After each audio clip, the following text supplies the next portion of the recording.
సంస్కరణ తెచ్చినా, ఏ పాలసీ అమలు చేసినా అది యువత కోసమే. ఉమ్మడి రాష్ట్రంలో ఐటీ రంగానికి ప్రాధాన్యత ఇచ్చాం. నాటి విజన్ 2020, నేటి స్వర్ణాంధ్ర 2047 యువత కోసమే. యువగళం కింద ఆనాటి జనరల్ సెక్రటరీ, ఈ రోజు వర్కింగ్ పార్టీ ప్రెసిడెంట్ రాష్ట్రం అంతా తిరిగారు.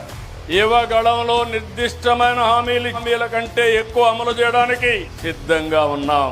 23 నెలలు 23 లక్షల కోట్ల రూపాయలు పెట్టుబడులు. ఇవి పూర్తయితే 23 లక్షల మందికి ఉద్యోగాలు.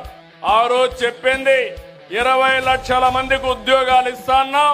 ఇప్పటికే మనం చేసుకున్న ఎంఓయూలన్నీ పూర్తి చేసి 23 లక్షల ఉద్యోగాలు వస్తాయి. నేను మాట చెప్పడం కాదు, ఇప్పటికే మీరు చూస్తే 282 ఎంఓయూల్ని కార్యరూపం చేశాం. 11,54,136 కోట్ల రూపాయలు పెట్టుబడులకు క్లియరెన్స్ ఇచ్చాం. 10,37,067 మంది ఉద్యోగాలకి నాంది పలికాం.